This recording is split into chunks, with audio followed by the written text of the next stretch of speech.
accepted.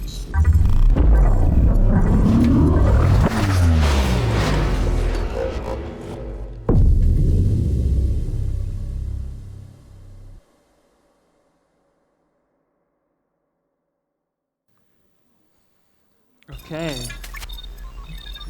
I want to say good morning, but I have to Not keep my mouth accepted. shut.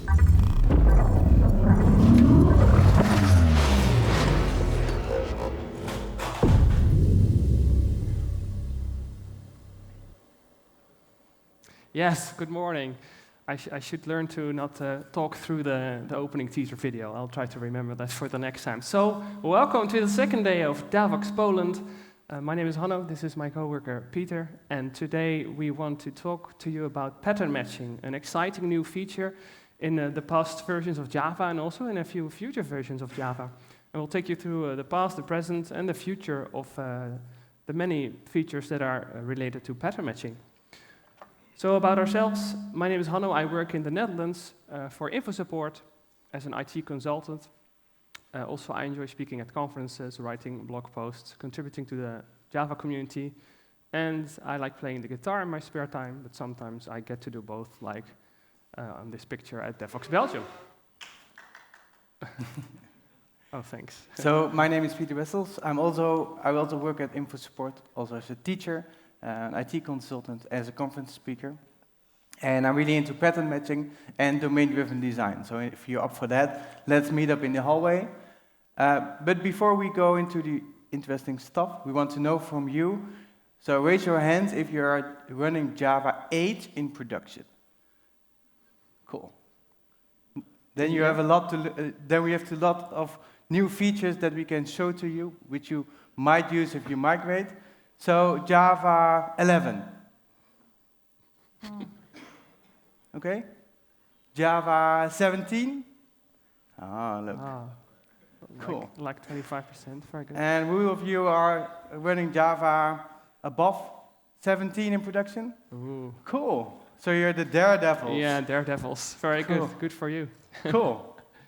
So let's go to the interesting stuff then.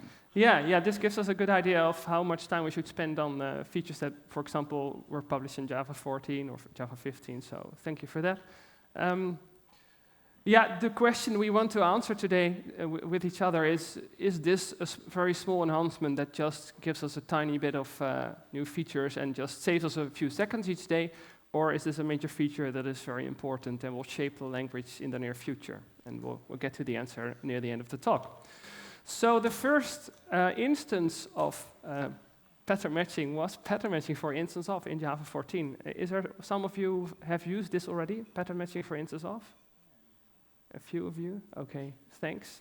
We'll get to it in a minute, don't worry, but good to know that the feature is already being used.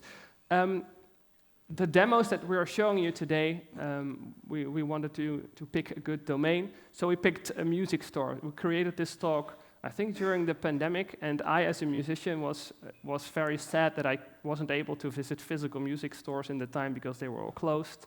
So we built a digital music store to sell musical instruments, and that is the code domain that we're using right now. Are you also a musician, Peter, or?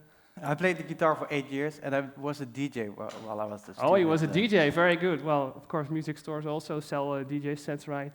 Turntables, so also for you, this is a good domain. Okay, great. Well, I really want to dive into the code before I tell you anything about pattern matching for instance of, because I always like a good code example, so let's do that. Because what I want to show you is how pattern matching for instance of helped us, for example, simplify our equals methods. So I have dived into the guitar class. You saw it on the screen a few seconds ago. It has a name. That's the only thing that's important for now. It has a few other fields, but we'll get to them later. I just want to implement an equals implementation here. And right now, it looks very familiar, right? It has been generated by the IDE. But if you use pattern matching, you can actually reduce this to a single line of code. It's not very complex right now. We're just checking whether the object is an instance of guitar, and we're comparing two fields, right? Actually, what we can do is we can say, let's get rid of this one. We can just return is O instance of guitar.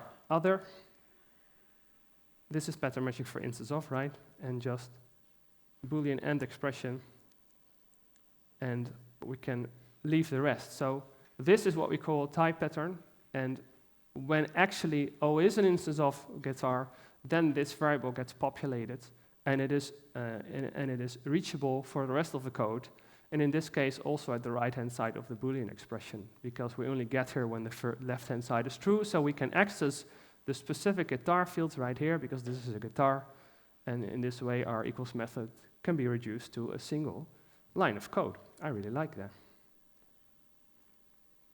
So let's get into some theory here, how this works.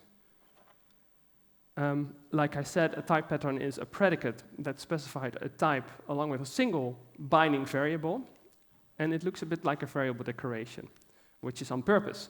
And this was actually the first time that pattern matching was introduced to the Java language. It allows the conditional extraction of components from objects to be expressed more concisely and safely. But it's not a new concept. It is already present in a lot of other programming languages, like Haskell, C#, and maybe more familiar to us Java-minded people, Scala and Kotlin also support pattern matching. If you're a Java developer from before the Java 14 times, this is something that you might have to get used to, that we are declaring a variable in the middle. So Les Paul here is an ordinary local variable, but the declaration location is different. We are very used to these local variables being at the left margin. But pattern variables, we declare them in the middle of a statement or an expression. And also the scoping is a bit different. We are used to block scoping, right? So when we define a variable in a method, it is available in the entire method, or if we define it in an if block, in an if branch, it will be available for the entire if branch. Well, with pattern binding variables, it is available in the set of places where it would definitely be assigned. This is a concept that the Java language designers call flow scoping. And it means in our example right here that if product is an instance of guitar, well, then the Les Paul gets populated and it is available in the right-hand side of the expression, right? And if Les Paul is in tune, then we get to this part of the if block, and we can use Les Paul here because we're sure that Les Paul is a guitar here. But in the else block, we cannot use it because then the instance of failed or the other one failed. And we're not sure which of these two failed, so we can't use Les Paul there. So for an ordinary variable, it would just be available in the if block, but this is a pattern binding variable, and it is also available in the right-hand side of the Boolean expression. So that is a bit different, but you get used to it quite quickly. We will repeat this slide with the Freddie Mercury statue on the background for a few times during our talk to get a summary of all the kind of patterns that we encounter. So this is a type pattern, and this is the first one that we add to the slide to get a summary for you folks. So what about the status of this feature? Well, I already said it. You can already use this. Actually, in Java 16, it was finalized, so you can also use it in production and be very confident that this feature won't have any breaking changes anymore. So feel free to use it wherever you like. And then we get to pattern matching for Switch, which was available in preview from Java 17. A few people raised their hands on Java 17, so maybe some of you have tried it out. Let's dive into it, and in order to demonstrate it this time, we have to extend our code domain a bit further. So we used to sell only guitars that had names. Now we are also going to sell effect pedals. And we've tried to model it like this. So the effect is an interface that just has a single apply method, and we created all these implementing classes that relate to their physical counterparts, these stomping pedals that can get you a delay sound or a reverb sound or a tremolo. Any electric guitarists in the room? Yeah, a few of them. You will recognize those. But if you're not a guitarist, it's just a simple code example, right? To have a class hierarchy to play with. And we also need a way to connect the guitar to our effect interface. So I have created an amplifier class and an effect loop class. That is kind of important for our example. Effect loop class is just a set of effects. So you can think of this as a grouping of effects, right? And it also implements the effect interface because a list of effects can also be applied at the same time. Okay, now that we've extended our code domain, I want to show you a code example. What if we would write the apply method, right, that you saw? Let's put effect here as the parameter. Well, before Java 14, this is how this code would look like, right? You would have to check, is it an instance of delay, then cast it, and then get the fields. I mean, it's a train wreck, right? It's 25 lines of code. But if you look at the actual business logic, we've highlighted it right here. There are just 7 lines of code that actually contain any business logic that adds value to the customer. All the other things is just ceremony. And I really want to simplify this also for maintenance reasons. So if we would apply pattern matching, for instance, off, as we've seen in the previous section, we can reduce it a bit because we can get rid of all the costs, right? But still, we're having 19 lines of code right now, and still 12 lines of code are dedicated to ceremony. And I also don't really like the repetition of the else-ifs here. It looks a bit ugly to me. So what if we would just replace it with a switch, right? Because the switch statement in Java and the switch expression is specifically meant for these kinds of cases where you have a lot of cases to cover. So let's create a switch expression, standard functionality in Java 14. So it will return a value, the result of the switch expression.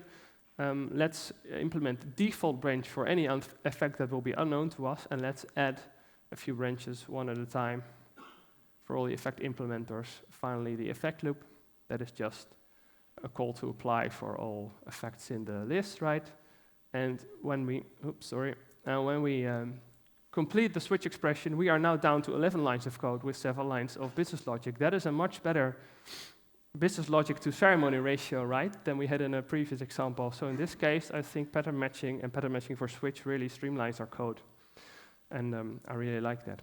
So note that when this pattern match has succeeded, you can access all the getters and all the methods from the overdrive variable, for example, here, because that cast is no longer needed. So that's done automatically by the pattern match.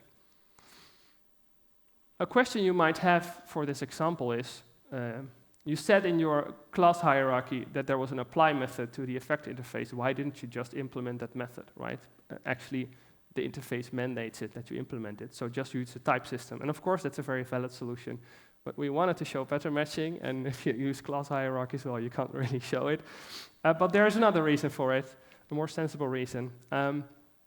Because you can add all kinds of operations to the effect interface and implement them for all implementing classes, but then you would have to make sure that all these operations make sense to all implementers. So operations like apply, that's a sensible operation, or set volume, all pedals have a volume button, so you could define that in the interface.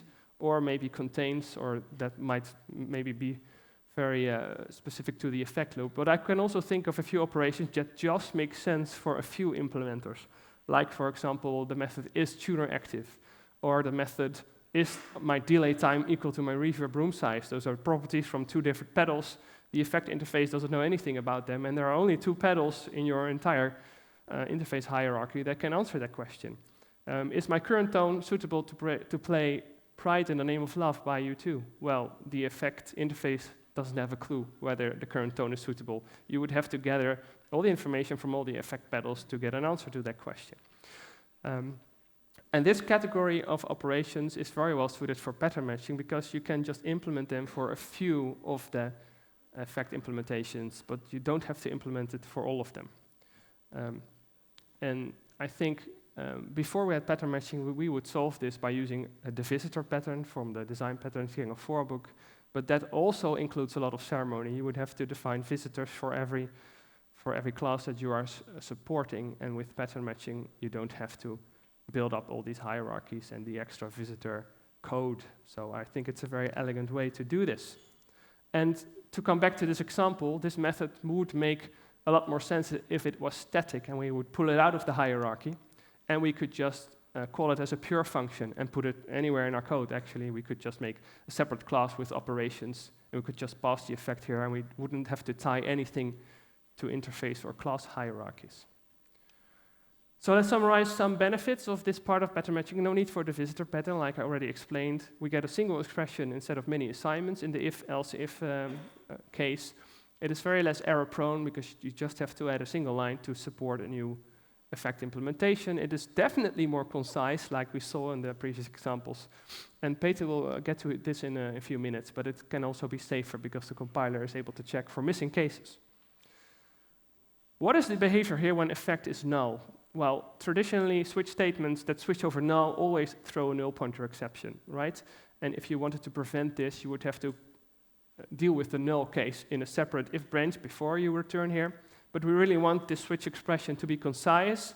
So actually, Java added the functionality to also define a case null here.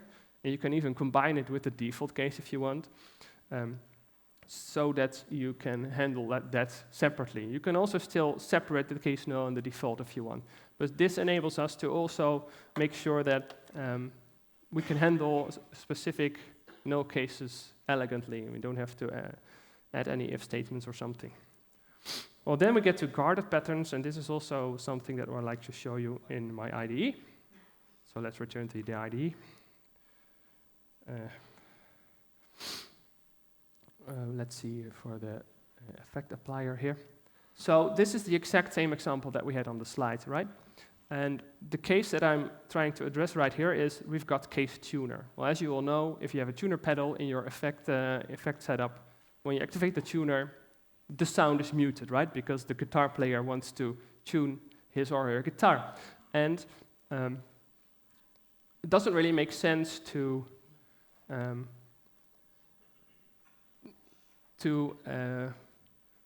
when the guitar is already in tune, it doesn't really make sense to actually activate the tuner. So I want to address a case here where the tuner has been passed, but the guitar is already in tune.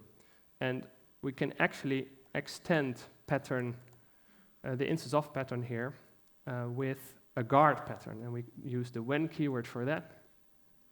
There's a method is in tune on our guitar in our domain, and we can just say, well, the guitar is already in tune, so we don't have to do anything. We can return an empty string or something.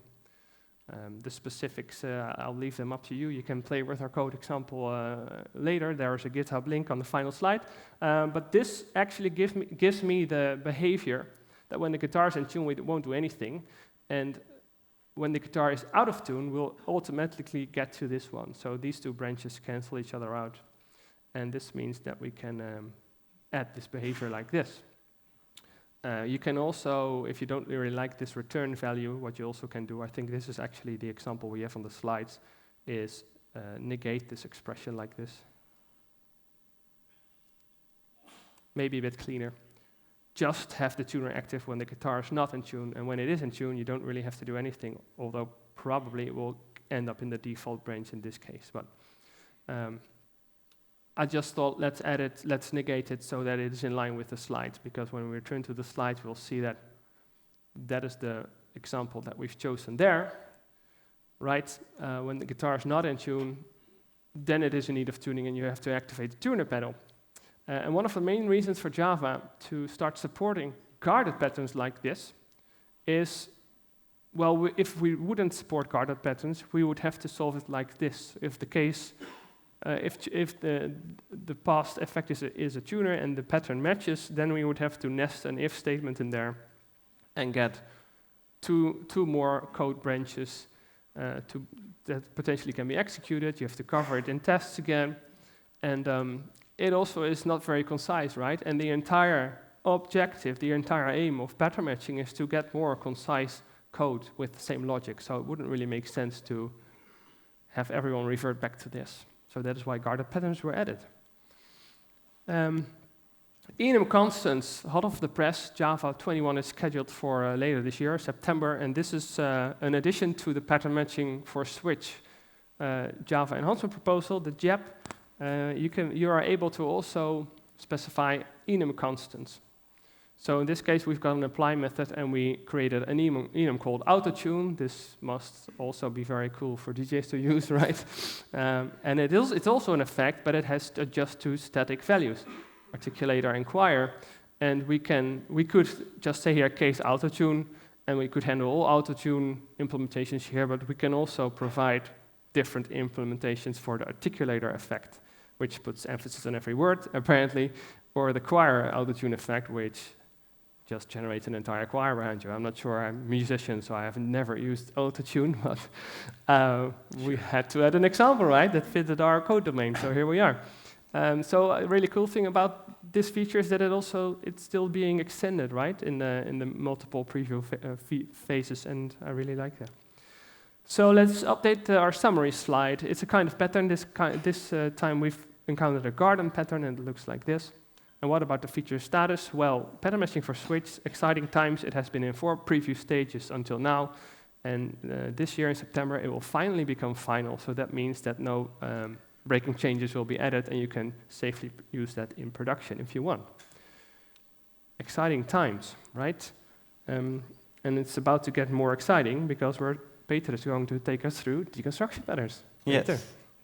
So now we are going to head into some more interesting stuff, because the features you've seen are available to you now, and the features we're going to see are still in preview.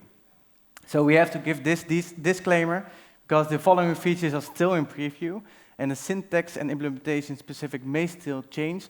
However, most of them are scheduled for Java 21, so I don't think there will be a lot of change, but we have to give this disclaimer.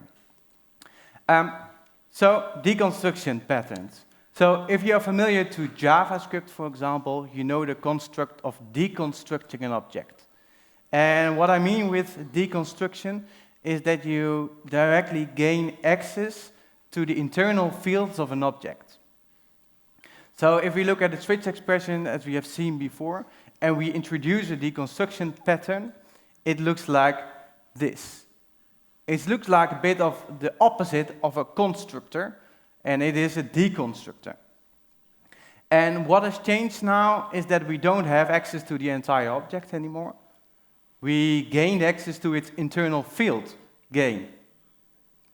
And we can use it. So here we have the gain variable, and we only have access to the gain variable here and not the entire object. So we can show that to you. Let me add to mirror my screen. Yeah. So suppose we have another switch expression over here, and we have some tests. And what we want to do is to gain access to its internal fields and use them in our case branch. So the test contains guitar, which has a tuner applier with a tune and a guitar, and we have two tests, one out of tune and one in tune. And what I want to do is to return this string with deconstruction. So what I can do is I can have a tuner, and the IDE is already ahead of me. So what I can do is just deconstruct the tuner object, which enables me to directly have access to its fields, and then let's copy paste that. And what we want to do is just fill these blanks with the fields. So this will be an integer, and this will be a string. You can tell he's DJ because 600 pitch is not the tone A. It's 440, but you know you have to be a musician to get that. I'll try not to distract him. Cool. So what we have achieved here is the pitch variable and the note variable. And now, if we run the test and hope the DJ gods are with us, the test succeeds. So we deconstruct the tuner object with a pitch, and the tuner contains a note, and note contains a string. And this only works with records for now, and we will head into that later on. So I think it's very convenient because you only have access to the variables you need, and the other stuff, you don't need the other stuff. So, cool. So, as I mentioned, it only works for records for now. Because if you look at records, all these implementations of these methods are generated for you. And it would make sense to support records because we can just generate an implementation for the deconstruction pattern, which enables you to deconstruct the record itself. And if we look at the switch expression again, and we apply deconstruction for every case, we see the benefits increasing. Because we no longer have to use the getter for every field. We directly gain access to all the fields itself.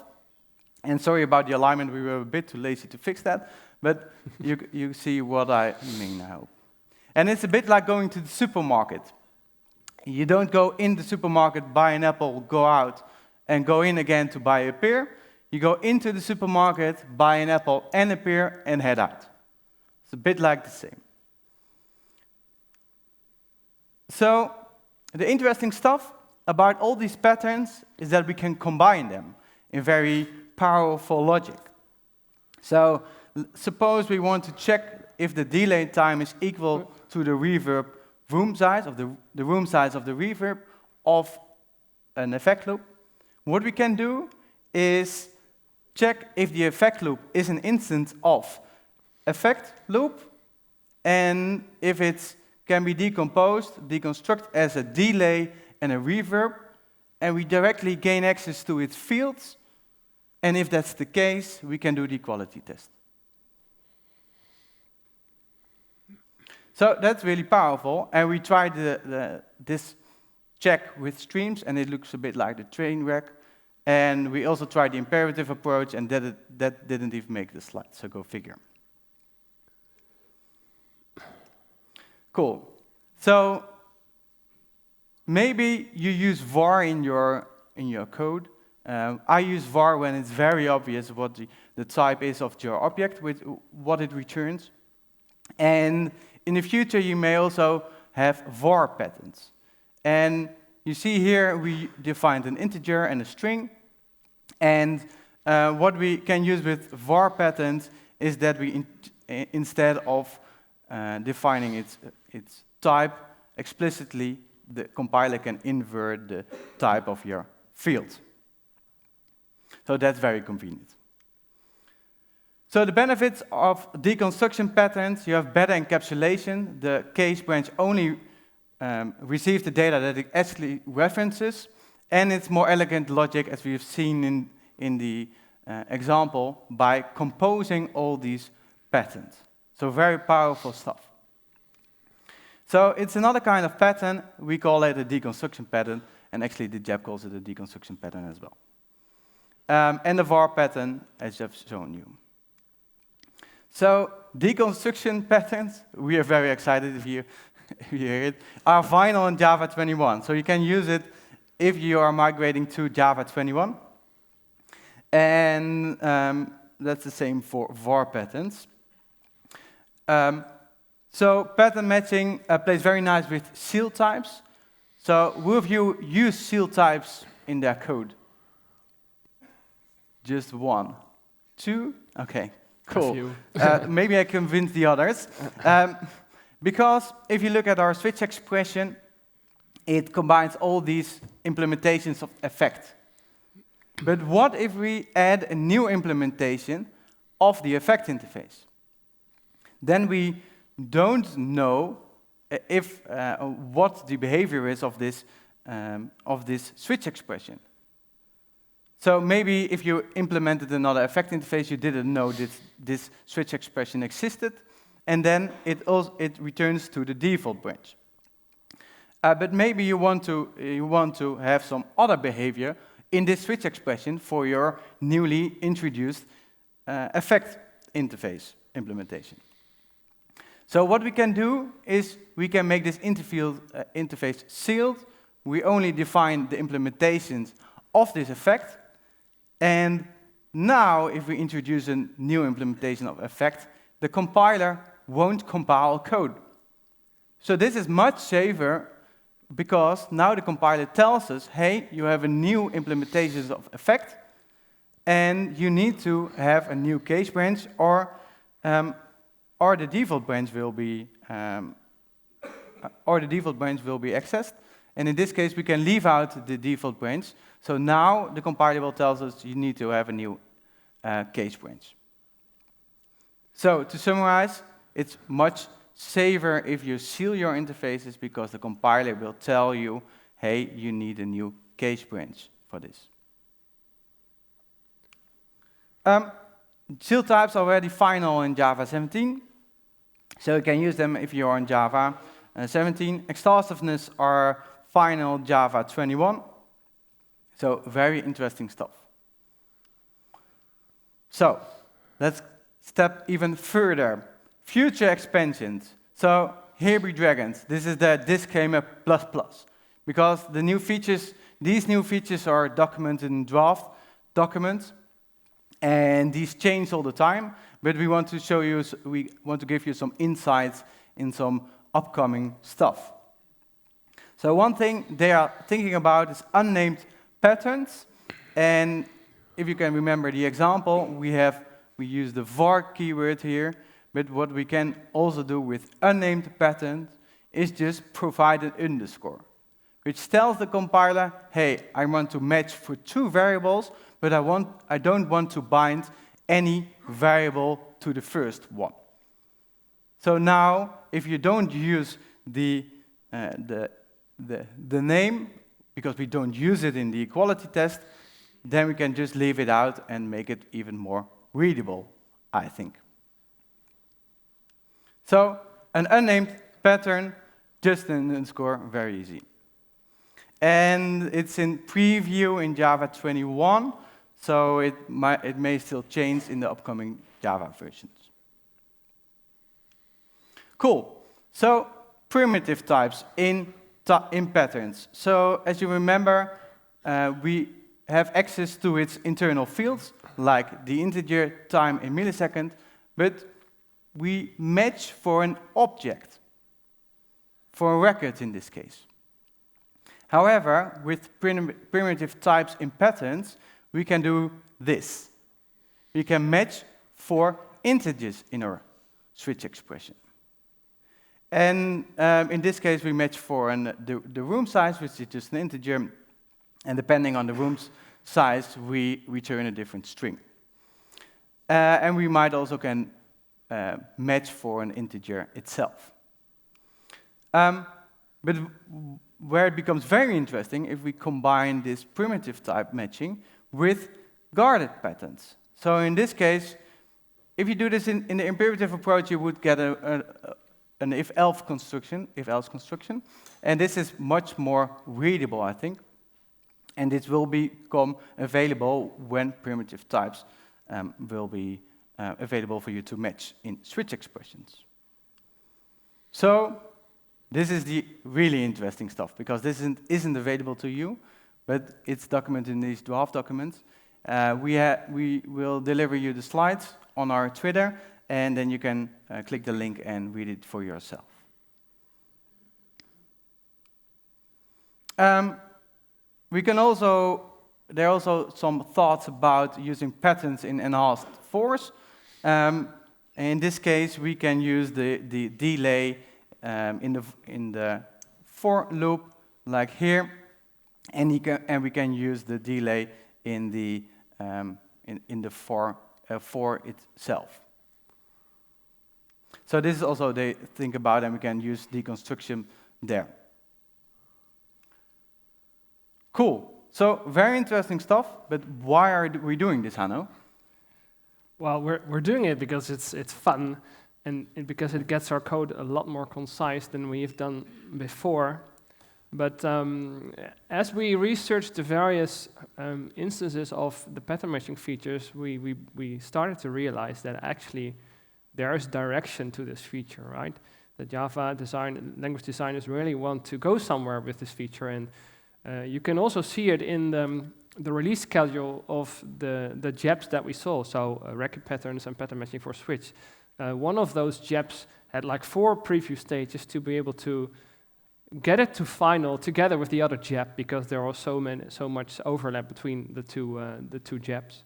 and they're really trying to do a coordinated approach to extend the language. And the reason Peter is asking me this is because in one of the earlier drafts of the pattern matching feature, a hint was given that the Java language designers aim to improve serialization in the future. I'm not saying that pattern matching is added to Java just for this purpose, but it can be in preparation of that, and I'm quite sure they'll think it over, and a better serialization is definitely very far into the future, but the features of pattern matching could really help get to a better serialization. So just for completeness, we thought we'd give you an insight into the things that we could find, that we could dig up. This is by no means in the near future, but we're just giving you the state of things, how they currently stand, and how pattern matching might help in the future. Right, so again, our disclaimer plus applies here. Here be dragons. We are not sure these features will ever come to Java, if they come to Java at all, but this is what we've learned so far. So Peter told us before that deconstruction patterns work very well with records. And somewhere in the future, we're expecting that this support of deconstruction will be extended to arbitrary classes. So regular Java classes that are not records will be able in the future to also support deconstruction. The question is, what do we have to change to these classes to extend that support? Because Peter told you, records gain deconstruction patterns. How do you add this functionality to a class? Well, the language designers are not sure yet, but this is a way that we found in one of the early documents about pattern matching, and it is actually the latest that they've written about it. So this is how things currently stand. They are thinking about adding a definition that is kind of like the constructor, but the opposite. Peter already talked to you about it. Sort of like a reverse constructor. So this is the constructor, obviously. It gets the gain variable and adds it into the gain instance variable, and you gain a populated Java object, which is the overdrive object. Well, this pattern definition, this deconstruction pattern, if it will ever appear like this at all, is the exact opposite of that, right? So this refers to a populated overdrive object, and here you say the gain, make sure that the gain pattern variable becomes available in the context where I'm doing the pattern match, and make sure to fill it with the current value of my instance variable gain. And they are definitely not sure about this keyword. This is the final state of things that we could find.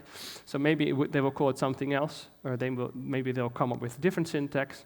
But this mechanism that you kind of define a pattern match variable that is used at a different location is kind of new to us Java developers. So I think that's also the reason why they are still thinking about this. And maybe they'll come up with a way to auto-generate them. I mean, when I think about this, it doesn't really make much sense to have so much control over what you put into this gain pattern variable, when in most cases you just simply want to map these fields to each other, and they'll probably have the same names. So we're not sure, but this is what it was in the pattern matching white paper, so we'll go with that. And we have to, when we talk about a better serialization, we're assuming that this is the way that they're going, because it's the latest state of things.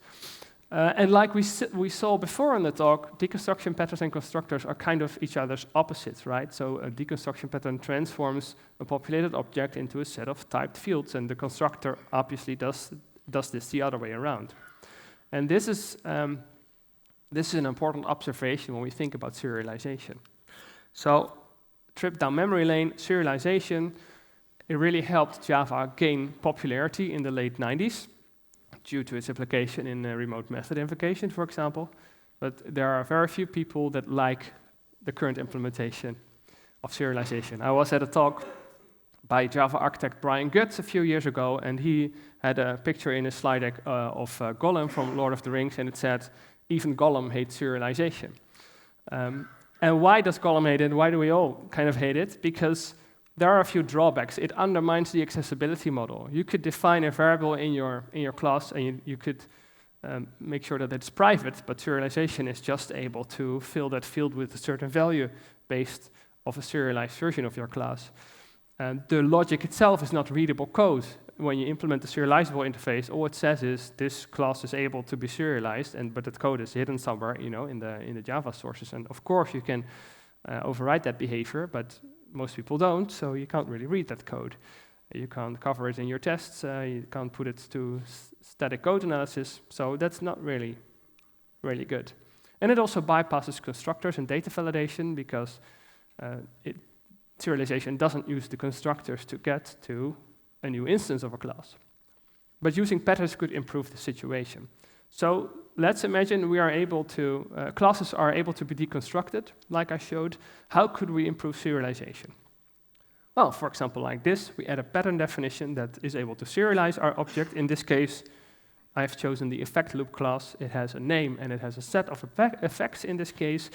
And the serialized form of that is just a name and an area of effects, right? And in this case, we can also add an overloaded constructor to deserialize the object. It will convert a string and an effect array back to an effect loop object that is populated. And if the constructor had any data validation, in this case it doesn't, but if we would want to add it, we could add it here, and that data validation would be executed. And to make the intent of the code a bit more clear, we could use annotations. So we could annotate this overloaded constructor with deserializer that converts the serialized form back to a populated object that calls the other constructor, right? And we can annotate the deconstruction pattern here with the serializer annotation to make the intent clear of this pattern definition, that it serializes the object. And now we have really improved on the drawbacks of serialization that we discussed before, because the accessibility model is no longer undermined. These are private fields, and they are only accessed and set in the same class. The serialization logic is actual readable code, so we can cover it in our tests. We can put it through static code analysis if we want, and we are no longer bypassing the constructors and any data validation. We can just use it. Of course, there are some challenges. For example, one of the things that we read is, how do we support multiple versions of one class? Well, one of the ideas here is to add a property version to the serializer and deserializer annotation, so that you're able to annotate multiple methods and that you can support multiple versions of your class. But like I said, the feature is very much in the future. There's only an exploratory document that's called Towards Better Serialization. So, like Peter said, we'll publish the slide deck afterwards, and if you're interested, you can read up on that and see where that feature of Java is heading in the future. Before we're wrapping up, I want to share one example of the practical implications of pattern matching. We've used a music store code domain until now, and it's very convenient because everyone can relate to it. But did we already use pattern matching in a very impactful way in a real-world project? Well, actually we did, and I want to share one small example with you of a piece of code where pattern matching really helped us. So this is the code that I encountered a while back. In this case, it's a static method that transforms a general object into a loggable message, right? So it's a mapping operation, and we have to support a few implementations here. So we did instance of checks. These are custom types in our code repository. So if it's an event message, call the domain event message method and cast it again, of course. If it's a command message, do the same thing, but then for the command message. And we also had to support a specific Spring class, Spring message, which is from AMQP. And this also had a private method that could handle those kinds of messages. Well, I think you can already guess what we did. After pattern matching for switch became available, we transformed it to a switch expression, and we just supported a few of those classes like this. The good thing about it here is that in this case, we could never have used a class hierarchy, or well, we could have used a visitor pattern, but it would be cumbersome, but not a class hierarchy, right? Because we were forced to deal with general objects here. And pattern matching allowed us to express this in a more concise way without having to have a common supertype. Well, obviously, object is the common supertype, but that's always the case.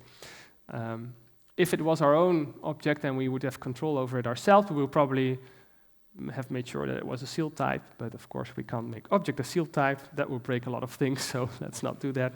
But it is a good example of how your real-world projects can be improved now that pattern matching is available in a few forms. Okay, so that means it's time to wrap up our talk.